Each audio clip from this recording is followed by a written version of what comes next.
இந்த துருக்கி பண்ற அநியாயம் அப்படின்றது கொஞ்ச நாளாவே அதிகமாயிருக்கு. அதுவும் இந்தியாவுக்கு குறிப்பா. இந்தியாவுக்கும் துருக்கிக்கும் என்ன பிரச்சனை? எல்லை பிரச்சனையா அப்படின்னு பார்த்தா கிடையாது.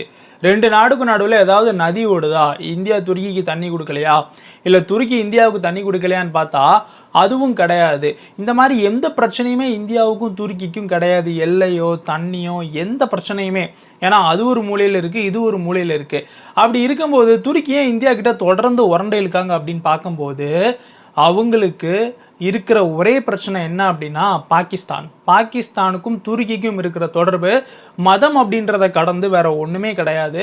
அப்படி இருக்கும்போது துருக்கிக்கு பாகிஸ்தான் கொடுக்குற சப்போர்ட்டும், பாகிஸ்தானுக்கு துருக்கி கொடுக்குற சப்போர்ட்டும் இவங்க 2 பேரும் சேர்ந்து இந்தியாவை எதிர்க்கிறது அப்படின்றதும் அதிகமாயிட்டு இருக்கு. இப்போ அதோட உச்சமா ஒரு விஷயம் நடந்திருக்கு. அதாவது என்ன அப்படின்னு பார்க்கும்பொழுது அமெரிக்காவிலேருந்து ஒரு ஃப்ளைட்டு கிளம்பி இந்தியாவுக்கு வருது. அது லண்டனில் நடுவில் இறங்கி பெட்ரோல் போடுறதுக்காக நிற்கி 8 நாளாக நிற்கி அது இந்தியாவுக்கு வரல. மறுபடியும் திரும்பி பெட்ரோலை போட்டுட்டு நவம்பர் 8ஆம் தேதி அமெரிக்காவினுடைய அரிசோனாவுக்கே போகுது. ஏன் போகுது அப்படின்னு பார்த்தோம் அப்படின்னா, இங்கே தான் அனுமதி அப்படின்றது மறுக்கப்படுது அந்த விமானத்துக்கு.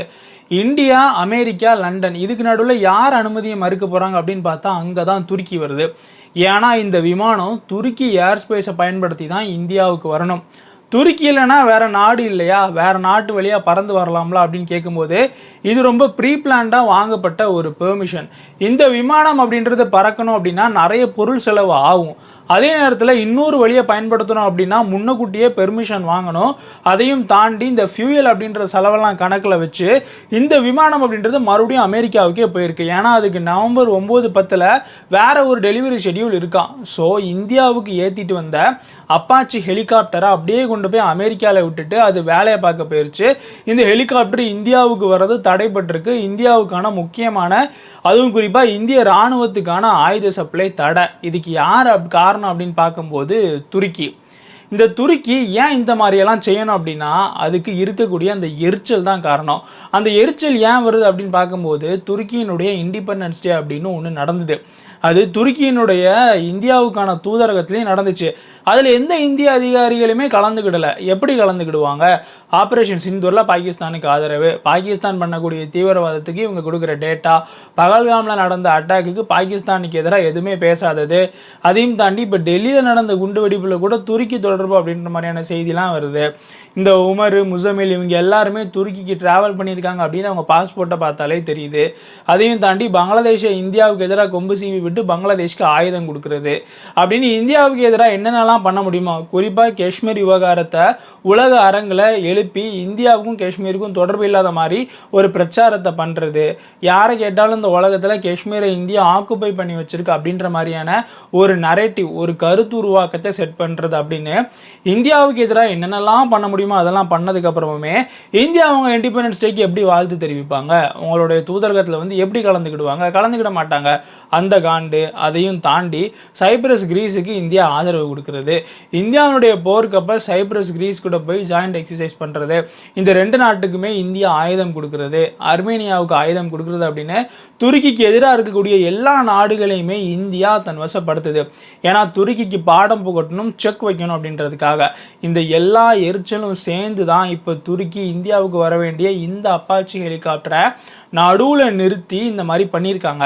ஆனால் இந்தியா நினச்சாங்க அப்படின்னா வேறு வழியாக சவுதி அரேபியா வழியாவோ மிடில் ஈஸ்ட் வழியாவோ கொண்டு வந்துட முடியும். ஆனால் துருக்கிக்கு என்ன ஒரு ஆப்பு அப்படின்னு பார்க்கும்போது பங்களாதேஷ் துருக்கி கிட்ட ஆயுதம் வாங்குறதுக்கு, குறிப்பாக அந்த துருக்கி வச்சிருக்கக்கூடிய அந்த ஒன்றுத்துக்கும் ஆகாத ட்ரோனை வாங்குறதுக்கு 10,000 கோடி ரூபாய் டீல் போட்டிருக்காங்க. கிட்டத்தட்ட $1.5 பில்லியன். இந்த டீலுக்கான டெலிவரியை பண்ணி தானே ஆகணும், இந்தியன் ஏர் ஸ்பேஸை யூஸ் பண்ணி தானே ஆகணும். அப்போ இந்தியா எப்படி அனுமதிக்கும்? இந்தியா அனுமதிக்க கூடாது அப்படின்னு இந்தியாவில் இருக்கக்கூடிய அரசியல் வல்லுநர்கள் சொல்லுதாங்க. சரி, அப்படியே சுற்றி போகலான்னு பார்த்தா அது ஹிமாலயாஸ் மேலே பறக்கணும், அதுக்கு பொருள் செலவாகும், அவ்வளோ பெரிய வெயிட்டெல்லாம் அங்கே எடுத்துகிட்டு போக முடியுமா அப்படின்ற மாதிரி தெரியலை. அப்படியே இருந்தாலுமே ஸ்ரீலங்கா வழியாக கொண்டு போகலான்னு பார்த்தா சைனாவினுடைய அந்த உளவு கப்பல் வரும்போதே இந்தியா ஸ்ரீலங்காவுக்கு நெருக்கடி கொடுத்து சைனா கப்பலெல்லாம் அனுமதிக்க கூடாதுன்னு சொல்லிட்டாங்க. சைனாவே அனுமதிக்கலைன்ற போது துருக்கியெல்லாம் ஏமாத்துறோம் ஸ்ரீலங்காவுக்கு. இந்தியா கொடுக்குற ப்ரெஷரில் கண்டிப்பாக அனுமதிக்க மாட்டாங்க. அதையும் தாண்டி அவங்களுடைய கப்பலில் வந்தால் கூட சுற்றி தான் போயாகணும்.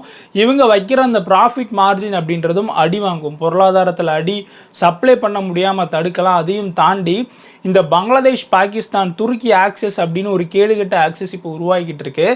அந்த ஒரு ஆக்சஸ் அப்படின்றத இந்தியா இருக்கக்கூடிய இடம் அப்படின்றது ரொம்ப முக்கியமான இடம், ஒன்றுமே இல்லாமல் பண்ண முடியும்.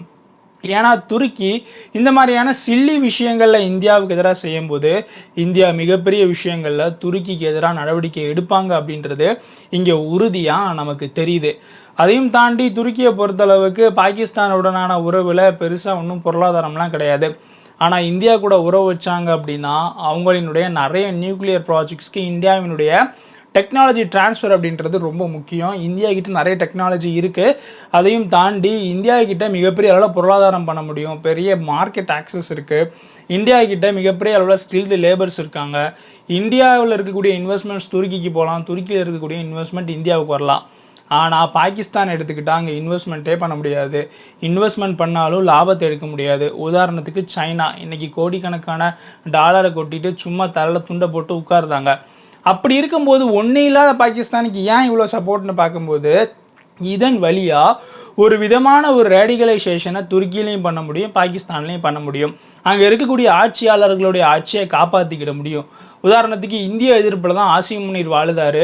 இந்த இந்திய எதிர்ப்பில் தான் பாகிஸ்தானை பயன்படுத்திக்கிட்டு எர்டோகனும் துருக்கியில் ஆட்சி பண்ணிக்கிட்டு இருக்காரு. அவங்களோட சுயநலத்தால் அவங்க சொந்த நாட்டை இழக்காங்க, அவங்களுடைய பொருளாதாரத்தை இழக்காங்க. இந்தியா மாதிரியான ஒரு சிறந்த நாட்டுடன் சண்டை போட்டு இந்திய நட்பை இழக்காங்க. இதை பற்றின உங்கள் கமெண்ட்டை கீழே எழுதுங்க. நம்ம சேனலை சப்ஸ்கிரைப் பண்ணாமல் பார்க்குறவங்க சப்ஸ்கிரைப் பண்ணிக்கிடுங்க, லைக் பண்ணுங்கள், குறிப்பாக ஹைப் கொடுங்க. அப்போ தான் இந்த மாதிரியான வீடியோ பார்க்குறவங்களுக்கு நம்ம வீடியோவை சஜஸ்ட் பண்ணோம். ஜெய் ஹிந்த்.